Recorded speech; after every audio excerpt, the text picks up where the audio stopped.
The storm had broken 2 nights earlier, but thunder still rolled across Fort Belvoir like artillery that refused to stop fighting. Major Elena Ward stood behind the podium, floodlights turning the drizzle into glass shards in the air. Her uniform clung to her shoulders, the metal ribbon pinned just above her heart catching a flicker of lightning. The broadcast was live, global. Dozens of networks, thousands of cameras, millions of watching eyes, and in the front row sat Colonel Raymond Ward, retired, a legend of the old guard, a man who still thought brass buttons and barked orders made men out of boys, and daughters invisible. He hadn't smiled when he saw her name on the program.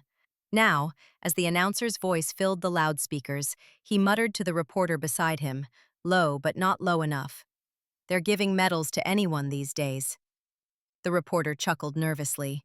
The microphone caught it. Elena heard. She didn't flinch. Her posture was regulation perfect. Chin up, spine unbroken. She'd learned a long time ago that nothing angers arrogance like composure. When the applause faded, she stepped forward.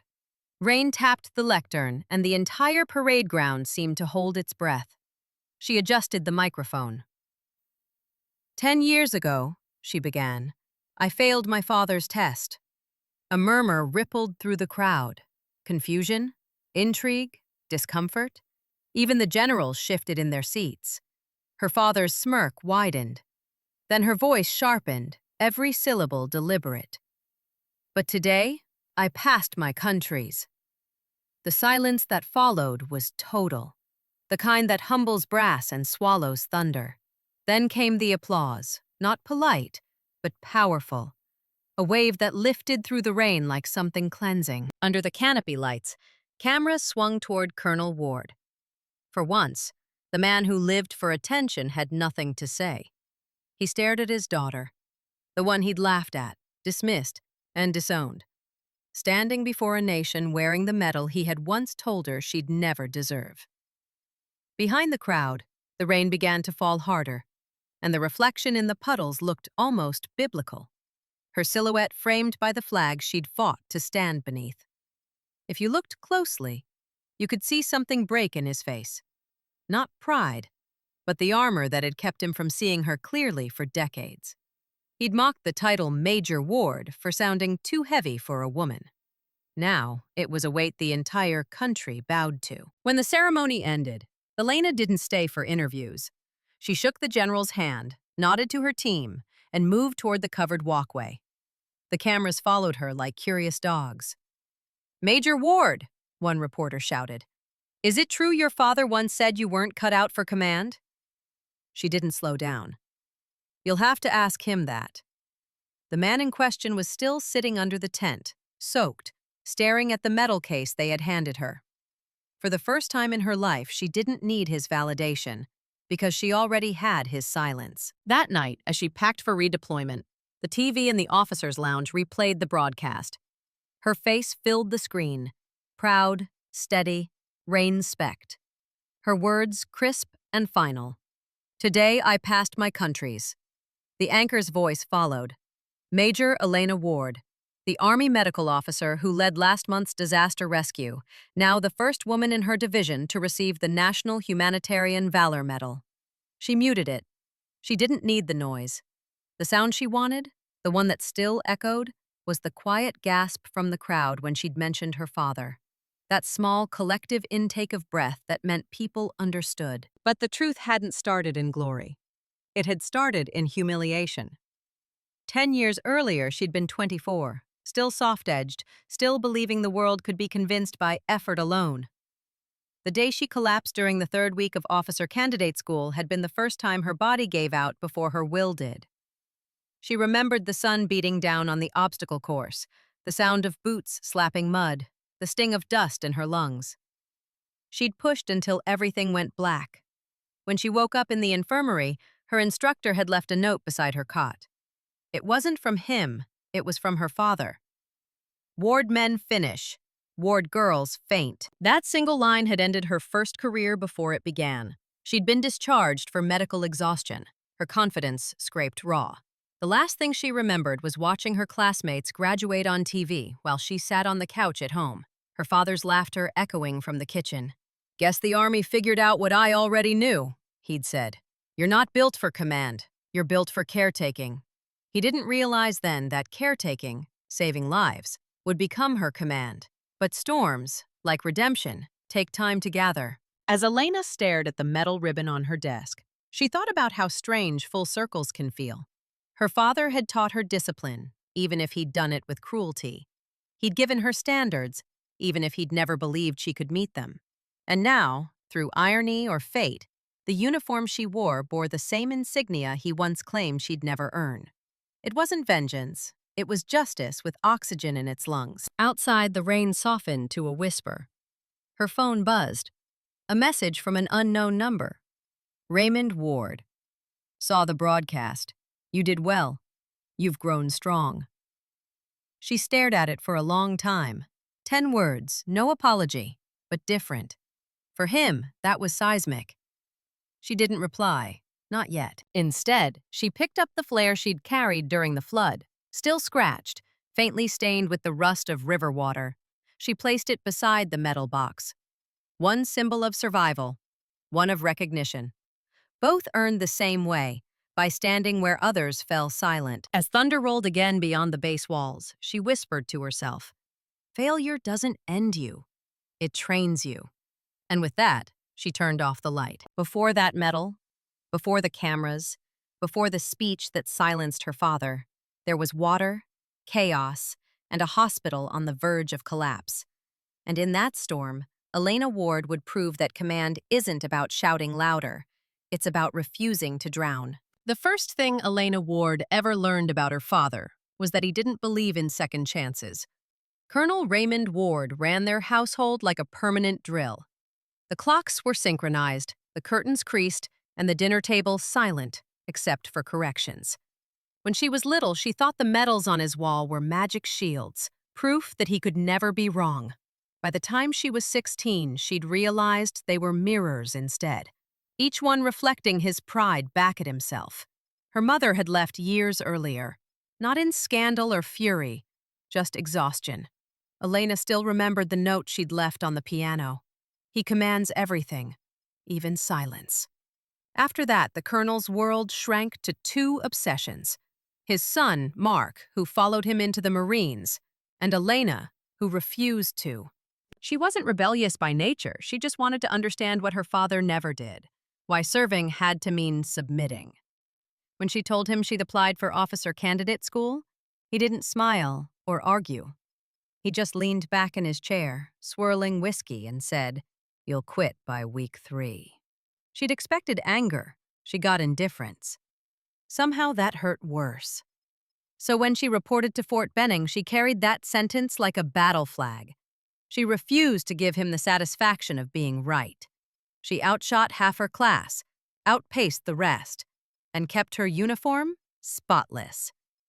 But you can't train away exhaustion, and you can't outrun a body that's trying to collapse. The morning of the field exercise, she'd already been awake 36 hours. Her pack felt like concrete. The Georgia sun punished every breath.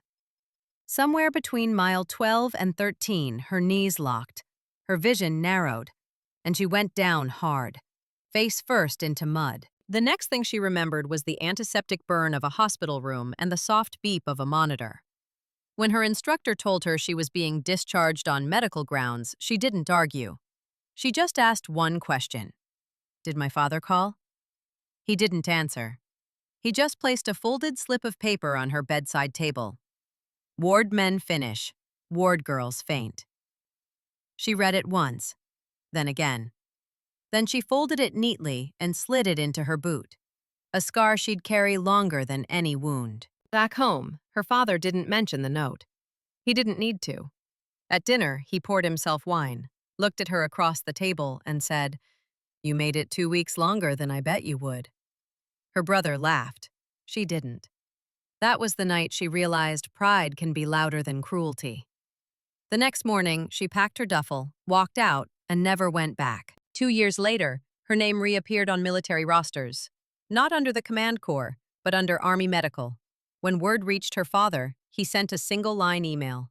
"So now you're a nurse." She didn't reply. Because she wasn't. She was a combat medic. The first year broke her physically. The second rebuilt her mentally. The field taught her what leadership really meant. Not barking orders, but bleeding first. She worked her way up, mission by mission. Haiti, Syria, Mozambique. No fanfare, no shortcuts. Her mentor, Nurse Abigail Torres, once told her during a blackout on deployment, "Command is simple, Ward. You just have to love something more than yourself." Elena had nodded in the dark. "Even if it breaks you?" "Especially then," Torres said. "That's how people trust you, not because you're perfect, but because you show up anyway." For 10 years, she showed up anyway. By 2031, she was leading a field hospital task force known for impossible turnarounds, restoring power to bombed triage units, airlifting hundreds through collapsed routes. Her file read like a series of quiet miracles. Her father never read it. When the call came about the typhoon, she was in a hangar near Seoul, preparing for rotation. "Ward," her captain said, "you're nearest to Virginia Sector 9. Levee breach, total comms blackout." She froze. "Virginia?" "Yes, ma'am." Fairfax County home, the town where her father lived, the one he'd never let her return to. Her pulse quickened. She forced her voice steady. "What's the assignment?" "Civilian rescue. Primary target? Veteran hospital cut off by floodwater. Possible collapse. They've got a dozen inpatients trapped. No power." Her throat tightened. "That hospital has a volunteer director, Raymond Ward." The captain glanced up sharply. "You're related?" "Unfortunately," she said, "but that's not my mission." 6 hours later, her convoy rolled through what used to be the outskirts of her hometown. Water had swallowed everything. Streetlights jutted like crosses out of a moving sea. Power lines hissed. She stood in the back of the lead vehicle, radio to her ear, shouting orders over wind and rain. Her flare belt clinked against her hip with each jolt of the truck. Behind her, Captain Jonas Lee, the team medic, leaned out and pointed ahead. "Hospital's 5 clicks north. Half the town's underwater." "Then we go swimming," she said. They ditched the trucks at the high ground and waded through chest-deep water. By the time they reached the hospital, the sun had vanished, just rain and sirens and the muffled screams of generators dying one by one. She climbed onto a rescue raft, flashlight cutting through sheets of water. Her radio crackled. "Ward, this is base. You've got a collapsed roof on the east wing and a power failure in ICU. Evac in progress, but slow." "Copy," she said. "Prioritize roof first. Move in teams of 3. When she rounded the corner of the flooded ER bay, she saw him, her father, waist deep in water, holding a flashlight, his uniform soaked, his face gray with pain. He was shouting at 2 nurses, trying to move a patient gurney that was already floating. "Dad!" she yelled. He turned, squinting through the rain, disbelief etching every line of his face. "Elena?" "You need to stop giving orders and start listening," she shouted. He froze, not from injury, from hearing authority in a voice he'd trained to stay small. They stared at each other for a single heartbeat, the kind stretched across a decade of silence. Then the ceiling groaned above them. "Move!" she barked, diving forward. The beam crashed where he'd been standing. He fell into her arms, coughing, ribs bruised but intact. For a moment, he saw her not as a daughter, but as the officer he'd always insisted she'd never be. And then the rain swallowed the sound of everything else. By dawn, the flood had turned the hospital into an island of desperation, and the only way out was through 12 hours of command, chaos, and the one man who finally had to follow his daughter's orders. The water didn't stop rising. It crept up the stairwells like something alive, swallowing tiles, chairs, and history. The smell of fuel, bleach, and river mud fused into a stinging haze that clung to every breath. Major Elena Ward stood in the central hallway of the hospital, or what was left of it, her radio pressed against her ear. The signal kept cutting, spitting static and fragments of call signs. "Alpha Team to Major Ward. East Wing clear, 6 evacuees airlifted. 2 remain in ICU, power critical," she shouted back over the roar of the rain. "Copy that. Reroute generator feed through triage corridor. Do not wait for approval. Do it now." When no answer came, she didn't repeat the order. She moved. Water surged against her thighs as she waded toward the flooded ICU.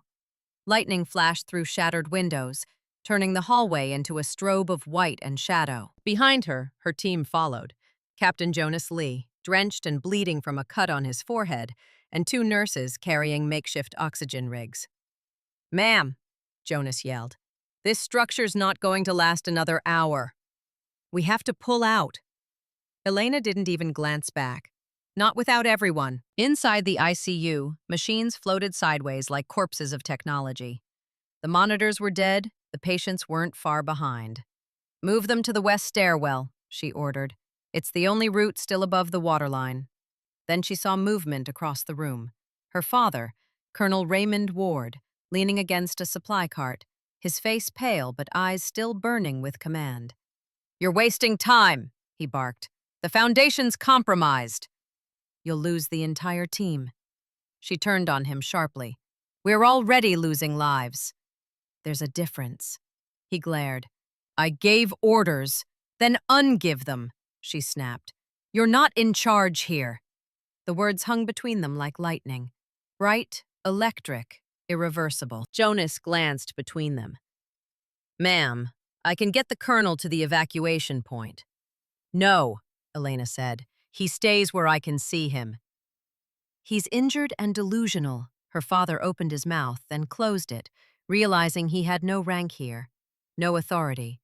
Just a daughter he'd taught to obey, now commanding the storm he couldn't control. Hours blurred. Water rose. Radios died. They rationed battery light by using flare sticks, their red glow painting the walls like open wounds. Each minute brought another crisis. A slipping patient, a falling beam, a wave of fuel runoff igniting briefly against a generator spark. Through it all, Elena stayed calm, voice clear, movements precise. The kind of calm that doesn't come from confidence, but from having no alternative. She used her field radio like a weapon, issuing clipped commands to her scattered teams, coordinating airlifts through darkness and chaos. "Eagle 7, hold altitude. You're drifting too close to the floodplain. Copy?" "Copy." "Drop rope for second evacuation. I'll mark with flare." Jonas leaned toward her. "You're doing it, you know." "Doing what?" "Commanding." She didn't answer. She didn't have to. By 3 a.m., the flood had turned the hospital into an island. The roof was the only safe zone left, if you could call it safe. She led the last evacuees up the stairwell, carrying an unconscious patient over her shoulder. Every step burned through her thighs. Her father tried to help, but his ribs gave out halfway up. Jonas caught him before he fell. "Sir, you need to stop." The colonel coughed, wincing. "Not while she's still moving." When they reached the roof, the wind howled hard enough to strip speech away. Helicopters circled overhead, spotlights sweeping across the black water below. Elena handed off the last patient to the medics and turned to scan the remaining civilians. "Where's the comms tech?" "Lost contact 2 hours ago," Jonas said. "Then we're it." Her father struggled to his feet, leaning on the railing. His voice cracked through the storm. "Elena! You've done enough. You've proven your point." She spun toward him. "You think this is about proving a point?" He blinked, startled by the fury in her tone. "You taught me to lead, Dad. To finish what I start. You just never thought I'd use those lessons against your ghosts." She turned away, raising her flare gun. The red streak shot into the sky, reflecting off the floodwaters like fire on oil. Her father stared, rain plastering his hair to his forehead. He saw the silhouette of his daughter, waist deep in ruin, unbroken, unafraid. For the first time, the old colonel realized he wasn't watching failure. He was witnessing succession. The first helicopter came in low, buffeted by the wind. Elena shouted into her radio, coordinating the lift. "Alpha evac complete. Move to Bravo zone. I'll hold perimeter." "Major Ward, we can't leave you down there." "That's an order, not a request." Her father grabbed her arm. "Elena, stop. You'll drown." She pulled free. "Then I'll drown standing." The words weren't dramatic. They were truth. He stared at her, chest heaving, his mind flickering through every lecture, every insult, every command. All of it seemed so small now. God, he whispered to the medic beside him. That's my daughter. It wasn't pride, it was revelation. By dawn, the rain thinned to drizzle. The last helicopter lifted off, rotor wash scattering mist across the roof. Elena was waist-deep in water, shouting into her radio, giving clearance for takeoff. When the chopper carrying her father rose, he looked down through the open hatch. He saw her raise her flare one last time. Not as distress, but as signal. The smoke curled upward like a red salute. Hours later, the footage hit every network in the country. The image froze mid-frame, her silhouette in waist-deep water, flare in one hand, radio in the other. The caption read, "Major Ward holds the line." It went viral before she even got out of debrief. But what mattered more was what the cameras didn't catch. Her father's face in the helicopter, tears cutting through mud on his cheek as he whispered, "I was wrong." When they landed at the evac center, he refused treatment until he saw her step off the rescue truck. She limped, soaked, exhausted, and radiant in a way no uniform could contain. He tried to speak, but the words tangled. You came for me." She looked at him, eyes unreadable. "I didn't come for you, Dad. I came for the people you forgot." Then she turned to brief the medics, her voice steady, her authority absolute. That night, he watched from a hospital bed as news anchors replayed her image, calling her the commander of the flood. He smiled for the first time in years. It wasn't a smile of pride, it was surrender. Weeks later, the footage would reach the Pentagon. Commendations, invitations, a national ceremony. And on that stage, beneath the same flag he once used as a weapon, Raymond Ward would finally have to stand and salute the daughter who no longer needed permission to be seen. The ceremony was held under cloudless sky, the kind of impossible blue that only appears after devastation, as if the world itself is exhaling. Rows of soldiers stood at attention across the parade ground, their medals flashing like constellations in daylight. The national anthem had ended, the wind carrying its last note into silence. On the main dais, a single chair in the front row sat reserved. Colonel Raymond Ward, retired. He arrived late, deliberate, perhaps. The cameras tracked him as he took his seat. Cane in hand, posture still defiant despite the limp left by the flood. The reporters whispered. The country remembered his old interviews, the quotes about discipline and weakness. Everyone knew the story now, how he'd once laughed at his daughter's failure, then nearly died under her command. He adjusted his collar, eyes flicking to the podium. Major Elena Ward stood there, back straight, boots polished to mirrors, her ribbon bars catching sun. If pride had a sound, it was the hush that fell when she began to speak. When I entered officer candidate school, I thought leadership meant being the loudest voice in the room. I learned that silence is louder, especially when it holds. She paused, letting her words settle into the wind. 10 years ago, I failed my father's test. I collapsed before the finish line, and for years I believed that moment defined me. A rustle swept through the crowd, soldiers, families, even reporters leaning forward. But failure doesn't end you, she continued. It instructs you. It teaches you where your limits are, so you can exceed them. Her father's jaw tightened, his hand gripping the cane. Last month, she said, voice steady, I had to choose between obedience and life, between silence and command. I chose to stand, not because I wasn't afraid, but because I couldn't let others fall. Behind her, screens flickered to life. Footage from the rescue mission. The red flare, the waist-deep water. Her silhouette in the flood, one arm raised against chaos. Gasps rippled through the audience. The announcer's voice over the loudspeaker filled the air.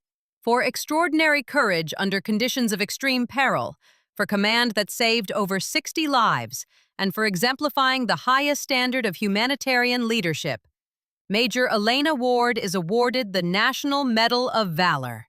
Applause erupted like artillery, precise, thunderous, unstoppable. The general beside her presented the medal, pinning it to her uniform with deliberate care. Major Ward, he said, you remind us that command isn't inherited, it's earned. Then he stepped aside. Cameras flashed, catching the moment her eyes met her father's. He didn't clap, not yet. He just stared, A man seeing a ghost he'd buried years ago, resurrected in armor he couldn't break. After the ceremony, the crowd rose. She could feel the weight of their gaze, but refused to perform for it. Her speech wasn't for them, it was for him. "There's someone in this audience who once told me leadership wasn't in my blood," she said, voice carrying. He was right. Leadership isn't in anyone's blood. It's in the choices we make when no one else is left to lead.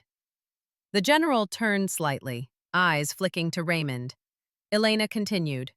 "So today, I accept this medal, not as proof of what I am, but as closure for what I was told I'd never be." The audience held its breath. "And to the man who gave me my first lesson in failure, thank you. You taught me what not to become." The crowd didn't cheer. They stood, silent, collective, moved. Raymond's hand trembled on the cane. He stood slowly. His uniform jacket shifted, revealing the faded commendation ribbon from his first war. The cameras zoomed in. And then he saluted, not as a colonel, not as a father, but as a soldier to another soldier. The moment burned through every screen in the country. An old man, spine shaking, saluting the daughter he'd tried to break. The general beside her leaned close. "Scripted?" he whispered. Elena smiled faintly. "No, sir." Just overdue, her father's lips moved. The cameras didn't catch the words, but she did. That salute was overdue. She nodded once, acknowledgement without sentiment. The wind tugged at the flag behind them, one long sweeping gesture across blue sky and memory. Later, in the reception hall, reporters swarmed her father. "Colonel Ward, how does it feel seeing your daughter honored after—" He cut them off, voice firm but hoarse. "She earned what I never did. She led without ego. That's command." One reporter pressed. "Colonel, do you regret the things you said about her failure years ago?" He hesitated. Then, in a tone stripped of bluster, "Regret's easy. Respect takes time. I'm still learning." At the far end of the hall, Elena stood by the window overlooking the parade field, her medal still pinned, her reflection haloed by sunlight. Her ally, Captain Jonas Lee, joined her, grinning. "Congratulations, ma'am. The country's obsessed with you." "Uncomfortable thought," she said. "Not as uncomfortable as your father's face when they played that footage." She chuckled softly. "He needed the mirror." Jonas tilted his head. "You think he's proud?" She turned from the window. "I don't need him to be." Her father approached then. Slow steps, each one deliberate. When he reached her, the crowd's noise dimmed. He stood at attention before her, eyes bright with something she'd never seen there. Humility. "Major Ward," he said formally, extending his hand. "Permission to speak freely." She raised an eyebrow. "Granted." He took a shaky breath.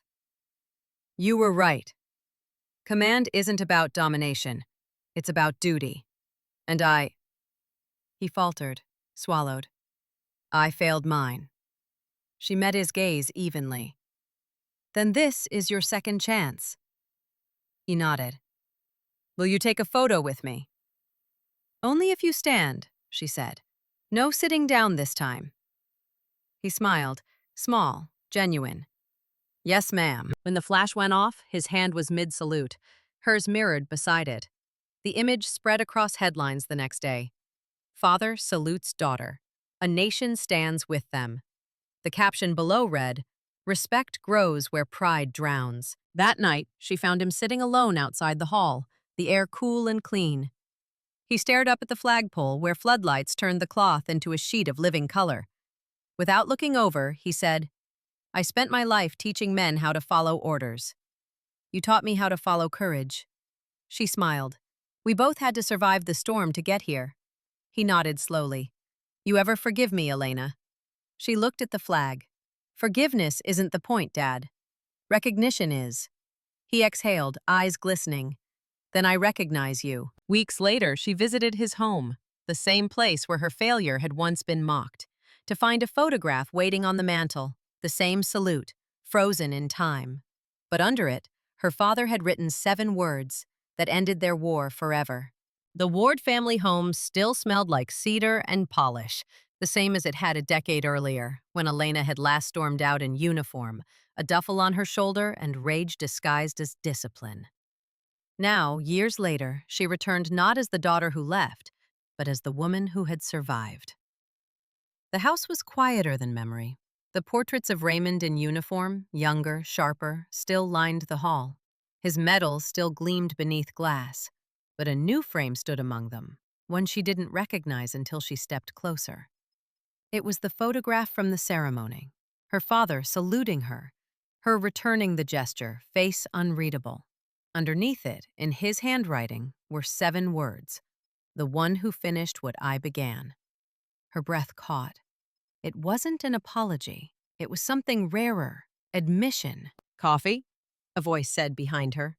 Her father stood in the doorway, cane in hand, wearing a faded sweater instead of his uniform. For the first time in her life, he looked small. Not diminished, but human. She nodded, taking the cup he offered. The smell of burnt roast filled the air. The same blend he'd always made too strong.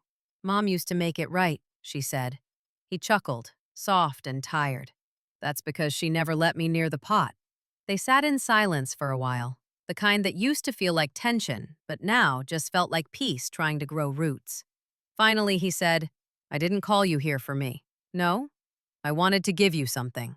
He reached for a small wooden box on the side table, the kind used for medals. She recognized it instantly, his Distinguished Service Cross. "I don't need that, Dad." He shook his head. "I'm not giving it to you to wear. I'm giving it to you because you've already earned what it was supposed to mean." She opened the box anyway. The metal gleamed like a ghost. He looked out the window. "You know, when you collapsed at OCS, I told your instructor to send you home, that you'd never recover." "I remember." His jaw worked, words fighting their way out. "I was wrong. You didn't need to recover. You just needed to rebuild without me in your way." She met his gaze. "You wanted a soldier. You got one. You just didn't like the uniform it came in." A slow, shaky laugh escaped him. "You always did have better aim than me." Later that afternoon, she found herself in his study. Dust motes floated through the slant of sunlight from the blinds. On the desk sat stacks of old letters, folded, yellowed, neatly bound. Each envelope was addressed the same way. "Cadet Ward." She frowned. "What are these?" He appeared in the doorway again, leaning on his cane. "Letters I never sent. Every week you were at training. I wrote them, then tore them up. Thought I was protecting you from disappointment. Turns out, I was just protecting my ego." Elena picked up one. The paper was fragile, the ink faded. The first line read, "I don't know how to talk to you without sounding like a commander." She put it down, unable to finish. "You could have just said that," she whispered. "I know," he said quietly. "But I didn't know how to speak like a father until I saw you act like one." That night, she helped him close the shutters before the storm rolled in, an echo of the one that had nearly taken both their lives. Lightning flashed beyond the glass, painting their faces in brief, brilliant flickers. He looked at her then. Really looked. Not through the lens of rank or disappointment or comparison. Just a man looking at his child and finally seeing her. "You know," he said, "I thought rank meant power, but it doesn't. It's just weight. You taught me how to carry it." She smiled faintly. "You just had to drown first." He grinned, almost proud of the self-inflicted wound. "Guess stubbornness is hereditary." They laughed together for the first time in years. Not nervously, not to fill silence, but because the war between them had finally ended. Weeks passed. The world moved on. News outlets stopped replaying the footage. Her name faded from trending headlines. But one morning, an envelope arrived at her base quarters. No address, no signature, just her name in tight, block handwriting. Inside was a clipping from the Veterans Ledger.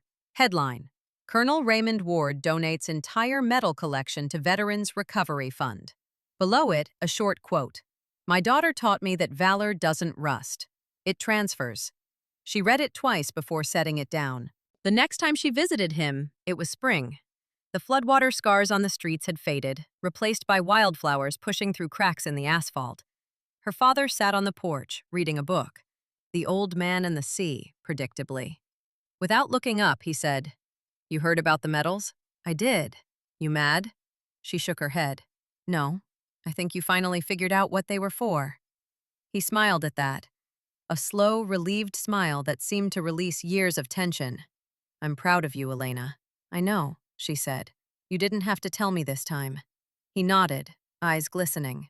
Still, felt good to say it out loud. As the sun dipped low, she helped him to his feet, steadying his arm. He gestured toward the horizon. "Storm's gone," he said softly. She looked out at the sky, streaks of amber breaking through retreating clouds. "Yeah," she murmured.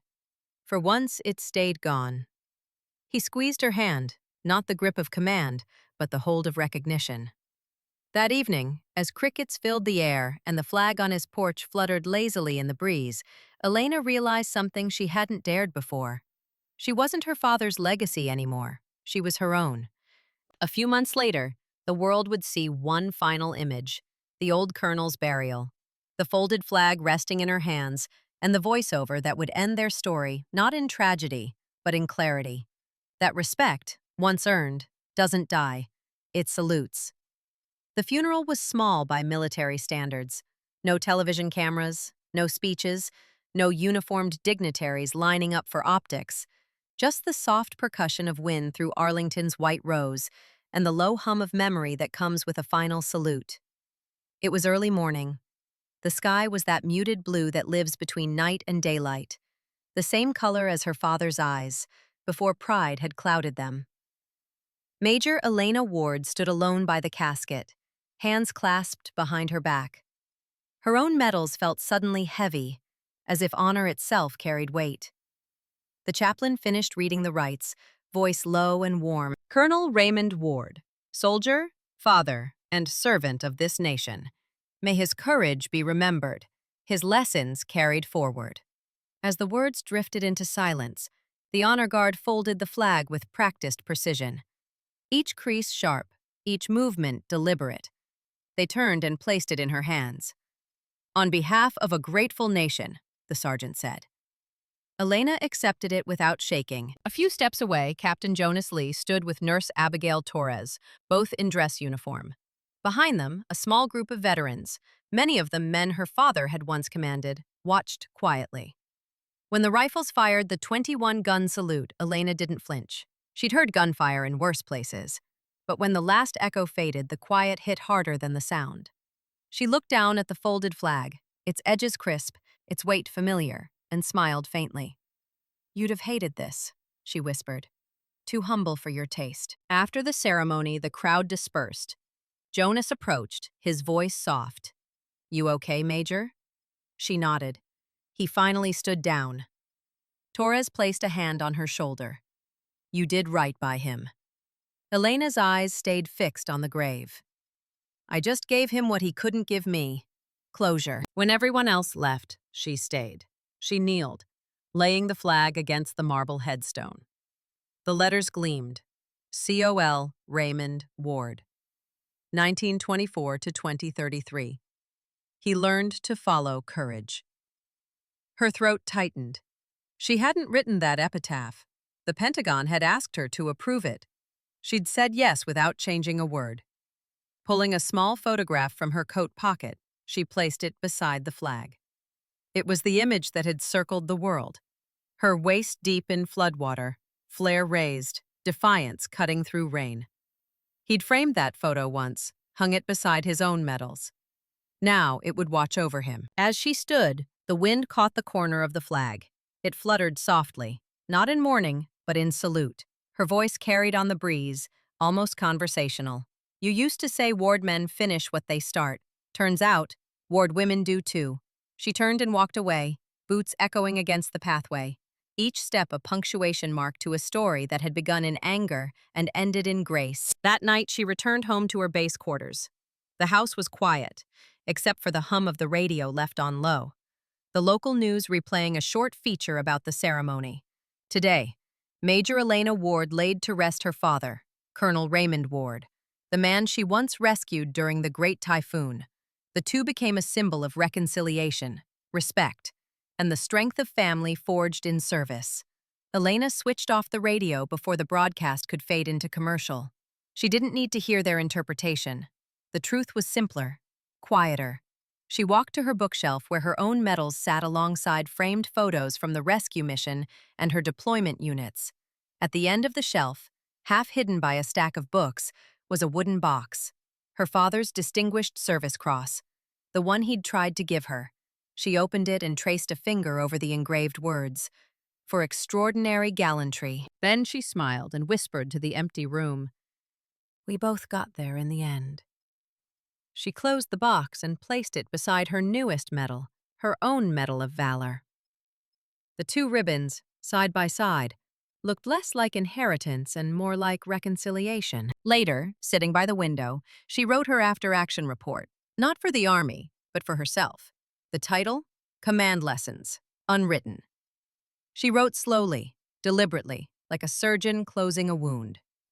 My father believed command was about power. He was wrong. It's about presence. Standing steady when every instinct tells you to run. The hardest wars aren't in the field, they're in the blood. When she finished, she set down her pen and whispered her own quiet prayer. Not to win, not to be remembered, but to remain worthy of both. Outside, thunder rolled faintly. Not a storm, just the sky remembering. I failed his test 10 years ago, but the truth is, the test never ended. It only changed shape. Some wars are fought for victory, others are fought for understanding.